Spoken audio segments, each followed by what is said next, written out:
Insurance as a sector એમાં ખૂબ જ પ્રગતિ અને તેજી થાય અને નો ડાઉટ આપણે જોવા જઈએ તો ઇન્ડિયામાં જેટલી પણ ઇન્સ્યોરન્સ કંપનીઝ છે એમાં most of the cases Indian promoter જોડે ફોરેન કોલેબોરેશન ચોક્કસપણે રહેતું હોય છે, weather it is in terms of the life insurance or general insurance. એટલે આઈ થિંક ગવર્મેન્ટે એ રોડમેપ આપેલો કે આ ઇન્સ્યોરન્સ સેક્ટરને એ લોકો ટોટલી ઓપન અપ કરશે અને one will not be surprised કે ઓલમોસ્ટ 100% એફડીઆઈ આ સેક્ટરમાં આવે અને that notification has come. I think this is very positive કારણ કે ઓવરઓલ ઇન્ડિયાનું અત્યાર સુધીનું આપણે ઇન્સ્યોરન્સ સેક્ટર જોઈએ તો ઇટ ઇઝ હ્યુજલી અંડર પેનિટ્રેટેડ. હું લાઈફ ઇન્સ્યોરન્સની વાત કરું તો લાઈફ ઇન્સ્યોરન્સની અંદર જે અંડર પેનિટ્રેશન છે is one of the highest in the world. Same is the case with general insurance. General ઇન્સ્યોરન્સમાં પણ પેનિટ્રેશન ખૂબ જ હજી ઓછું છે. એટલે all these companies require a lot of capital અને એ કેપિટલ આઈ થિંક જે ફોરેન કેપિટલના રૂપે આવે છે તો that helps a lot of these companies કે એ લોકોના સોલ્વન્સી રેશિયોઝ વધે, એ લોકોનું જે પ્રોફિટેબિલિટી છે માર્કસ વધે કારણ કે overall cost of funds from the foreign capital relatively ઓછું હોય છે. તો I think this is very positive news અને આના લીધે મને લાગે છે કે ઇન્સ્યોરન્સ સેક્ટરમાં બીજી ઘણી foreign companies will also make massive investments in the country અને they will spread the network અને આના લીધે પેનિટ્રેશન વધશે which is always a good thing for the overall sectors health.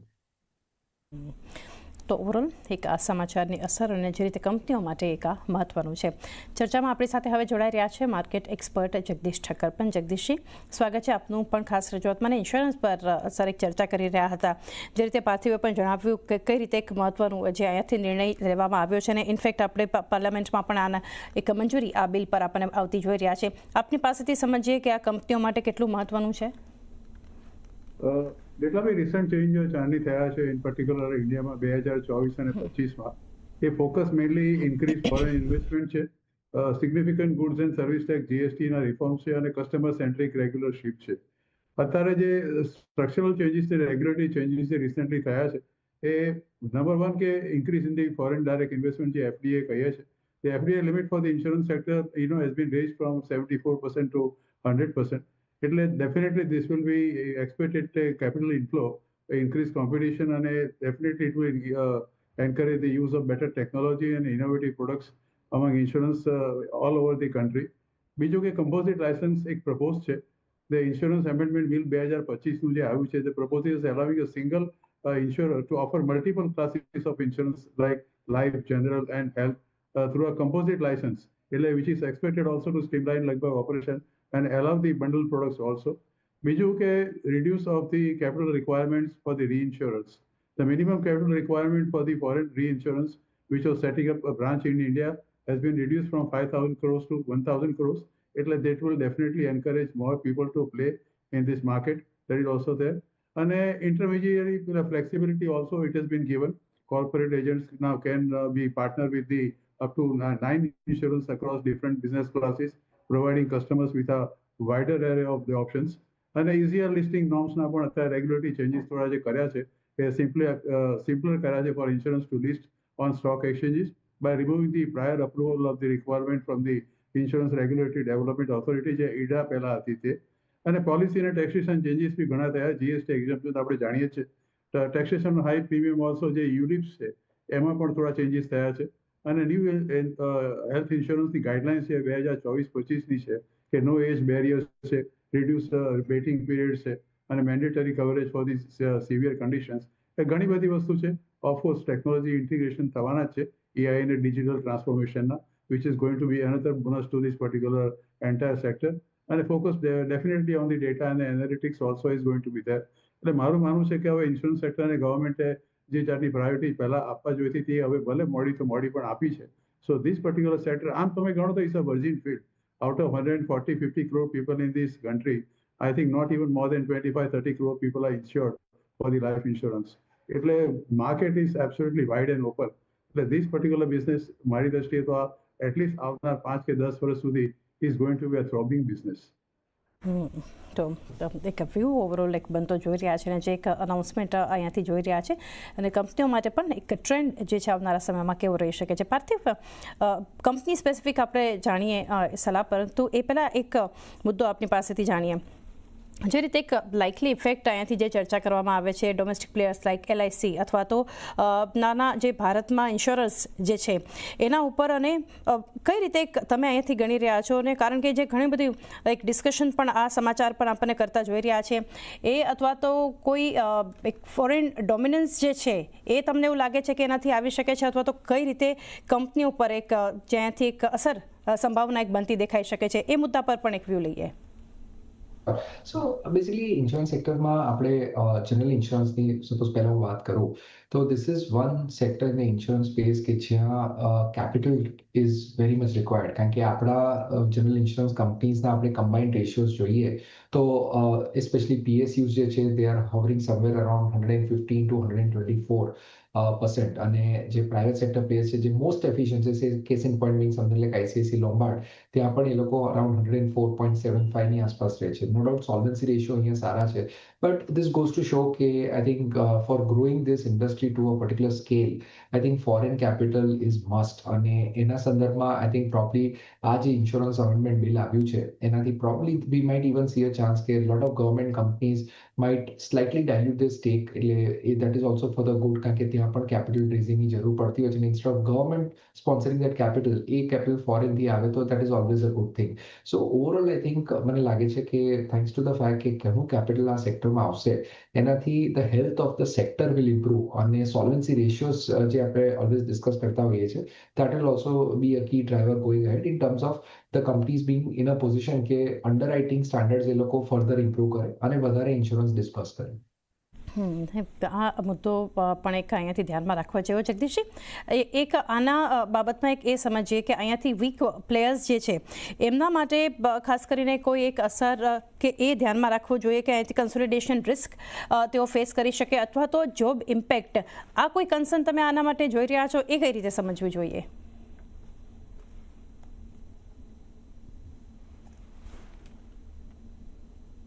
જી જગદીશજી.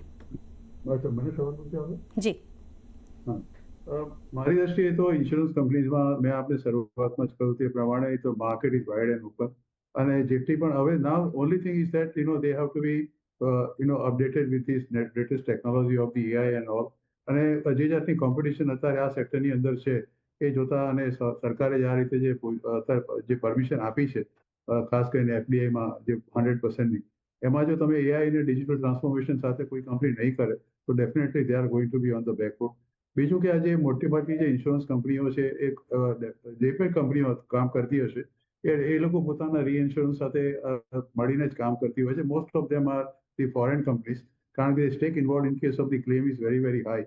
તો કોઈ પણ કંપની ઇન્ડિવિજ્યુઅલી પોતે એટલું મોટું જોખમ કદાચ ન પણ લઈ શકે, પણ જે જાતની સરકારની અત્યારે જે પોલિસી છે કે જે કેપિટલ રિક્વાયરમેન્ટ મેં આપને કહું તે રિડ્યુસ કરી છે રીઇન્સ્યોરન્સની, કે 5,000 કરોડની 1,000 કરોડ કરી નાખી છે, અને કમ્પોઝિટ લાયસન્સની જે સ્કીમ અત્યારે કરે કે you can have life, general, health insurance, everything that you can have, એટલે એક હેલ્ધી કોમ્પિટિશન ચોક્કસ થશે. અને જે કંઈ કંપનીઓ આ બધી વસ્તુમાં પોતે થોડી ઘણી કાચી પડશે કે નબળી પડશે, definitely they will have to be out of the market. આપણે જાણીએ છીએ કે આ એક aviation sector is the biggest example of this kind of a thing, કે જેવું તમે જો નવું ટેકનોલોજી એડપ્શન કે નવી તમે કોઈ પણ વસ્તુનું એડપ્શન ન કરો તો automatically you are out of the business. એટલે એ રીતે, એટલે મારી દ્રષ્ટિએ જે કંઈ પણ સરકાર અત્યારે ફેરફાર કરી રહી છે it is good advantage to the only ultimate consumer only or the clienteles only. એટલે સરકારની જે કંઈ પણ નીતિઓ અત્યાર સુધી હું જોઈ રહ્યો છું એ એકને એક જ વસ્તુ ફોકસ છે. ઇવન ગઈકાલે મ્યુચ્યુઅલ ફંડની અંદર પણ તમે જોશો તો સેબીએ જે કંઈ પણ ફેરફારો કર્યા છે એ only the individual investor, small investor, retail investor centric છે. અને ફોકસ સરકારનો એક જ છે કે જે નાનામાં નાનો રોકાણકાર છે અને નાનામાં નાનો જે એનો બેનિફિશિયરી છે એને સૌથી વધારે લાભ મળે, અને ઓછામાં ઓછું એને કોમ્પ્લાયન્સ કરવું પડે ને, રિક્વાયરમેન્ટ ઓછી હોય, અને આ કંપનીઓ કોઈ પણ રીતે ક્લેમ સેટલમેન્ટ કરવામાં કોઈ આંખ આડા કાન ના કરે અને કોઈ રીતે કોઈને પરેશાન ના કરે, એ જાતની અત્યારે દરેક વસ્તુમાં સરકારની આ જ નીતિ રહી છે. અને મને એવું લાગે છે દે આર વેરી રાઇટ, કારણ કે it is difficult to fight with the giants for a small person, કે કાલે ઉઠીને કંઈ પણ થાય તો it is very difficult to fight out with this companies. એટલે જેટલા બી પ્રોવિઝન મારી દ્રષ્ટિએ કરે છે they are almost the customer or the beneficiary centric જ છે, અને I definitely welcome all the amendments have been made recently. તો એક ઓવરઓલ એક ચર્ચા ઇન્સ્યોરન્સ માટે કરી. તો હવે કંપની સ્પેસિફિક સેક્ટર પર તો ચર્ચા કરી, કંપની રેકમેન્ડેશન પણ જાણીએ. પાર્થિવ લોંગ ટર્મ માટે ઇન્સ્યોરન્સ સ્પેસમાંથી કયું એક રેકમેન્ડેશન અગર કોઈ મજબૂત કંપની હોય રોકાણની તક છે? તો મને આ સ્પેસમાં આઈસીઆઈસીઆઈ લોમ્બાર્ડ બહુ જ ઇન્ટરેસ્ટિંગ લાગે છે.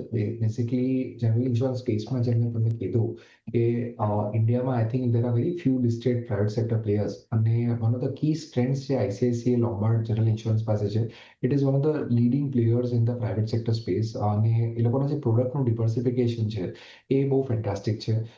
ઓરિજિનલી ઇટ વોઝ અ જેવી બિટવીન આઈસીઆઈસીઆઈ બેંક અને ફેરફેક્સ ફાઇનાન્શિયલ હોલ્ડિંગ્સ, અને they have also contributed a lot in terms of helping this company કે એ લોકો એક માર્કેટ લીડર બની જાય.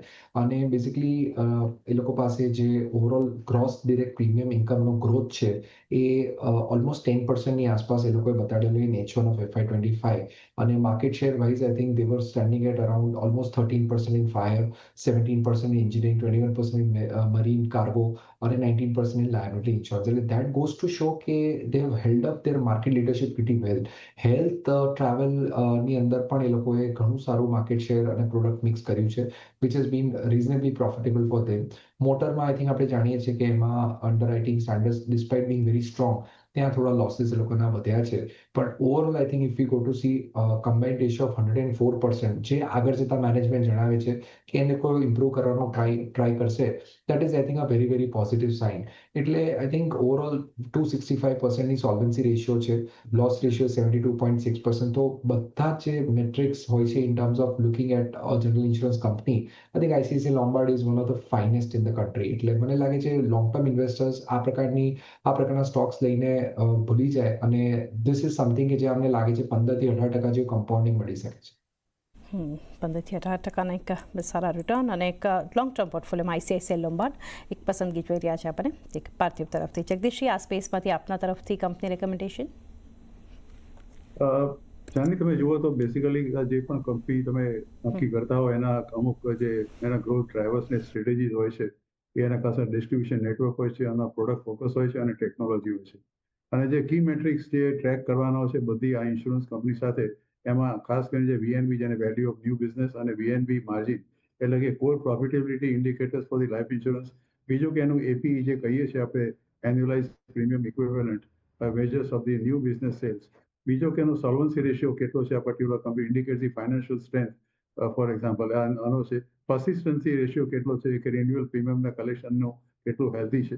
અને સાથે કોમ્પિટિશન છે, રેગ્યુલેટરી ચેન્જીસ છે, અને ઇકોનોમિક ફેક્ટર પણ છે જ. એટલે મારી દ્રષ્ટિએ આ બધામાં મારો જો મારી પોતાની પસંદગી અત્યારે એસબીઆઈ લાઈફ પર છે.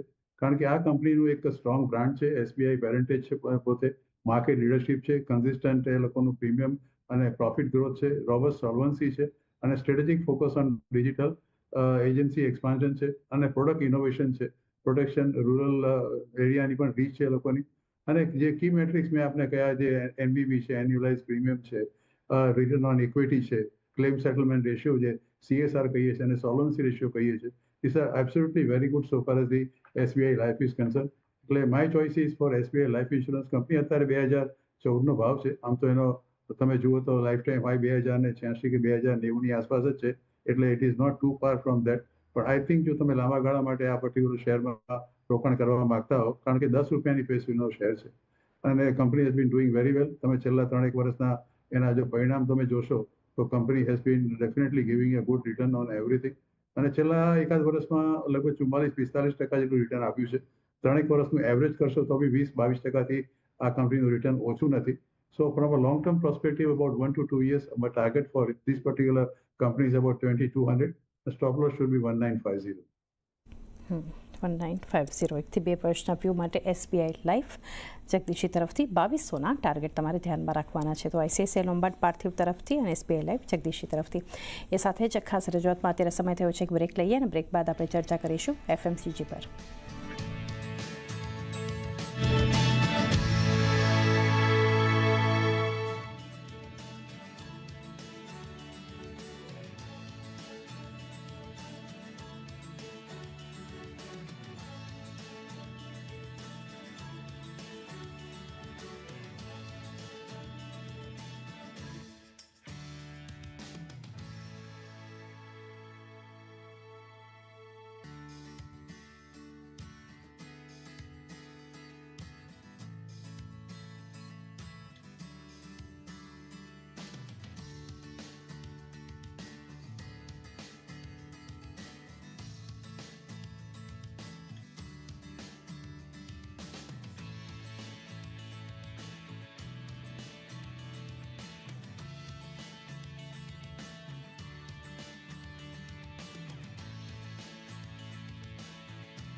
સ્વાગત છે એકવાર ફરી આ ખાસ રજૂઆતમાં આપનું અને જગદીશ ઠક્કર, પાર્થિવ શાહ આપણી સાથે જોડાયેલા છે. ઇન્સ્યોરન્સ પર આપણે ચર્ચા કરીએ, FMCG પર ચર્ચા કરીએ. જગદીશજી, એક વોલ્યુમ લેડ રિકવરી હજુ પણ તમે જોઈ રહ્યા છો. વેલ્યુએશન મુજબ અગર જોવા જઈએ FMCG સેક્ટર જે છે એક લોંગ ટર્મ માટે અત્યારે ટ્રેન્ડ કઈ રીતે આપ જોઈ રહ્યા છો? FMCGમાં આઈ થિંક મને એવું લાગે છે કે તમે કોઈ પણ ચોઈસ કરો તો એનો specific investment goals, high dividend કેટલું આપે છે, સ્ટેબલ એનું બ્લુ ચીપ ગ્રોથ કેટલો છે, એનું કેટલું એગ્રેસિવ એક્સપાન્શન છે, અને કંપનીઝ મને લાગે છે કે જે ટોપ પરફોર્મર્સ કંપનીઝ આમ તમે ગણો તો 4 કે 5 છે.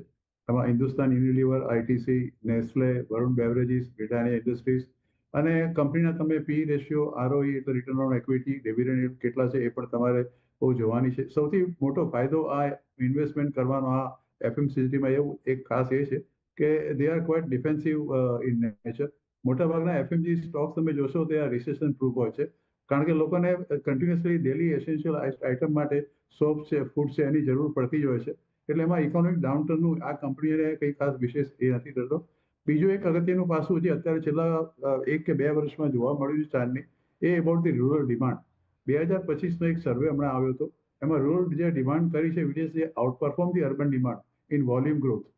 Rural demand has increase by almost 8.4% vis-a-vis 2.6% in the urban demands. એટલે કંપનીઝના ખૂબ સ્ટ્રોંગ રૂરલ ડિસ્ટ્રીબ્યુશન નેટવર્કનું એ લોકોને પણ છે. અને અત્યારે આપણે જાણીએ છીએ કે ક્વિક કોમર્સ આપણે રાઇઝ લઈનો બધી એપ છે, બ્લિંકિટ છે, ઝેપ્ટો છે, એ significantly they are boosting the sales of this premium FMCG products. ઘણી બધી મેં કંપનીને આપણે નામ આપ્યા, પણ આઈ થિંક જો પર્સનલી મને કહો તો I would be preferring Britannia Industries. કારણ એ છે કે એના રેવન્યુ ગ્રોથ છેલ્લા 3 વર્ષના તમે કમ્પાઉન્ડેડ એન્યુઅલ ગ્રોથ રેટ તમે જોશો તો revenue is increase by about 9%, net profit ભલે કન્ઝર્વેટિવ છે પણ અબાઉટ 5%, અને operating profit also has gone by about 6.2% in last 3 years. This is the compounded annual growth. And the company also is a good dividend paying company, and the company has given a comfortable return all throughout the year. અત્યારે એનો ભાવ ચાલે છે as on today is about 6025. આમ તો નીચે લગભગ 4500ની આસપાસ ગયો હતો. Life time high is about 6470 rupees.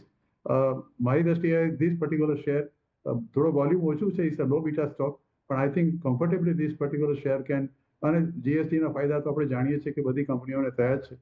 એટલે I put a target of about 6300 rupees for this thing over a period of 1 or 2 years, and stop loss should be 5900. Okay, તો બ્રિટાનિયા માટે 1 થી 2 વર્ષના વ્યૂ અને ઓવરઓલ એક FMCG પર ચર્ચા કરી. 5900નો સ્ટોપ લોસ, 6300 સુધીના એક ટાર્ગેટ બતાવી શકે છે બ્રિટાનિયા. પાર્થિવ, FMCG માટે એક સેક્ટર સ્પેસિફિક એક વ્યૂ લઈએ આપની પાસેથી ઓવરઓલ, અને આપના તરફથી કઈ કંપની પર પસંદગી હશે એ પણ જાણીએ. I think India being a consumption-based economy, up to 60% GDP is dependent on consumption. So FMCG is the 4th largest lever in terms of the consumption for the country. એટલે એવા સંદર્ભમાં હું તમને સ્ટેટ્સ આપું તો આજની તારીખમાં ઇન્ડિયાનું જે FMCG માર્કેટ છે is somewhere close to around 22 lakh crore, અને it is estimated કે 2030 સુધી એ લગભગ 54 લાખ કરોડની આસપાસ સાઇઝે પહોંચશે. તો આજે $285 billion ની આસપાસનું માર્કેટ છે, that will reach at least $550-600 billion. એટલે એવા સંદર્ભમાં I think this is a very very significant contributor in terms of the sector, કે જેમાં આગળ જતા ગ્રોથ વિઝિબિલિટી છે, અને કંપનીઝ જે લોકોનું એક્ઝિક્યુશન, રાઇટ પ્રોડક્ટ પોઝિશનિંગ હશે ત્યાં they will be making lot of money. અને જેમ જગદીશજીએ રાઇટલી જણાવ્યું કે એક તો rising income levels plus growth in the middle class income, consumer spending, GST cuts કર્યું એનાથી બી એક સારું સ્ટિમ્યુલસ મળ્યું છે. Urbanisation is changing the habits. રૂરલમાં પણ આપણે જોઈ રહ્યા છીએ હવે they are wanting more of these good products. Digital transformation, quick commerce, એટલે પ્રીમિયમાઇઝેશન, આ બધું આઈ થિંક જે છે એ ઇન્ડિયાને બહુ જ સારી રીતે પોઝિશન કરે છે to grow as a very huge consumer market. તો આઈ થિંક ઓવરઓલ અમને લાગે છે કે a company which has done relatively well over the past, અને આગળ જતાં પણ સ્ટ્રેટેજી સારી છે એ લોકોની, ઇઝ મેરિકો. છેલ્લા રિઝલ્ટ જોઈએ તો they were reasonably good. They started delivering 7 to 8% volume growth ડોમેસ્ટિકલી, અને ખાસ કરીને મેનેજમેન્ટે જે ડેટા આપ્યો કે 95% એ લોકોનું જે બિઝનેસ છે એ માર્કેટ શેર ગેઇન કરે છે, કાં તો એનો માર્કેટ શેર સસ્ટેન કરે છે, અને 75% ઓફ ધ પ્રોડક્ટ્સ એ નવી જ્યોગ્રાફીઝમાં પેનિટ્રેટ કરે છે. તો that is also a very very healthy sign. Plus આપણે જાણીએ છીએ કે GST નું પ્રીવિયસ ક્વાર્ટર GSTથી થોડુંક ડિસ્ટર્બ થયેલું. Despite that I think growth was good, પણ I think key highlight is કે મેરિકોના 70% ઓફ ધ પ્રોડક્ટ્સને GST કટનો બેનિફિટ થાય છે. So that is also very very good. Copra prices ધીમે ધીમે હવે સ્ટેબિલાઇઝ થાય છે, that coming down, gross margin એક્સપેન્શનમાં કંપનીની હેલ્પ થાય છે.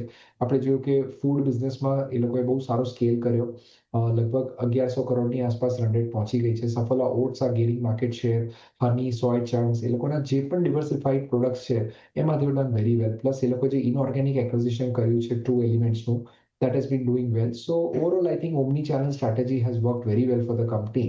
અને અમને લાગે છે આગળ જતા પણ company will launch many new exciting products. અને that is where it distinguishes from the other traditional FMCG players like HUL. તો અમને લાગે છે મેરિકો લોંગ ટર્મ ઇન્વેસ્ટરના પોર્ટફોલિયોમાં હોવો જોઈએ અને it can be a very good compounder from here. Long term portfolio માટે મેરિકો એફએમસીજીમાંથી એક પસંદગી પાર્થિવ તરફથી આવતી જોઈ રહ્યા છે. અને એ સાથે જ અત્યારે ખાસ રજૂઆતમાં રજા લેવાનો સમય થયો છે. જગદીશજી, આપના ડિસ્ક્લોઝર્સ જાણીએ. નાની જે પણ સ્ટોક ડિસ્કસ કરે મારા પોતાના અંગે પોર્ટફોલિયો નથી, પણ અમારી ભલામણમાં હોઈ શકે અથવા અમારા કોઈ સર્કલમાં પણ હોઈ શકે, પણ હંમેશા શેર બજારમાં રોકાણ કરું તો નાણાકીય સલાહકારની સલાહને અનુસરજો. જે અભિપ્રાય આપની જનભાઈ આપ્યો છે મારો અંગત અભિપ્રાય છે. And thank you very much. And specially પાર્થિવભાઈ સાથે ઘણા વખત પછી આ પ્લેટફોર્મ શેર કરવાનો મોકો મળ્યો છે. થેન્ક યુ વેરી મચ પાર્થિવભાઈ, and thank you very much to you ચાની also, and have a nice day. જી પાર્થિવ, આપના ડિસ્ક્લોઝર્સ જાણીએ. સેફ ટુ ઝીપ બંને શેર જે આપણે ડિસ્કસ કર્યા છે અમારા ક્લાયન્ટ્સના લોંગ ટર્મ ઇન્વેસ્ટમેન્ટ પોર્ટફોલિયોમાં છે. અને વ્યુઅર્સને ઓલવેઝ એ રિક્વેસ્ટ છે કે જે પણ તમે કામગીરી કરો એ તમારા ઇન્વેસ્ટમેન્ટ એડવાઇઝરની સલાહ લઈને જ કરો. અને જગદીશભાઈ, થેન્ક યુ વેરી મચ. તમે જોડે ઓલવેઝ ઇટ્સ અ પ્લેઝર, અને તમારા આશીર્વાદ છે એના લીધે definitely will do well. Thank you so much. જી જગદીશ સર અને પાર્થિવ, અમારું પણ પ્લેઝર. અમારા માટે વ્યુઅર્સ માટે જ્યારે તમારા જેવા એક્સપર્ટ્સ અમારી સાથે જોડાય છે, સેક્ટર પર વ્યૂ અને સાથે સાથે કંપની રેકમેન્ડેશન્સ પણ મળે છે, તો આ બંનેનો પણ ખૂબ ખૂબ આભાર. ખાસ રજૂઆતમાં જોડાય, આપના વ્યૂઝ શેર કર્યા. તો રજા લઈએ તે પહેલાં રિકેપ પર નજર કરી લઈએ. જગદીશજી તરફથી SBI લાઈફ ઇન્સ્યોરન્સ સ્પેસમાંથી 1950નો સ્ટોપ લોસ, 2200ના ટાર્ગેટ, 1 થી 2 વર્ષના વ્યૂ, અને સાથે જ FMCGમાંથી બ્રિટાનિયા 5900નો સ્ટોપ લોસ અને 6300ના ટાર્ગેટ. પાર્થિવ તરફથી ઇન્સ્યોરન્સ સ્પેસમાંથી ICICI લોમ્બાર્ડ, લોંગ ટર્મ માટે ત્યાં ખરીદારી કરો, અને મેરિકોનો પણ FMCGમાંથી તમે પોર્ટફોલિયોમાં સમાવેશ કરી શકો છો. તો એ સાથે જ આ ખાસ રજૂઆતમાં પણ આટલું જ. મને પણ આપશો રજાને. વધારે અપડેટ્સ માટે જોતા રહો CNBC બજાર.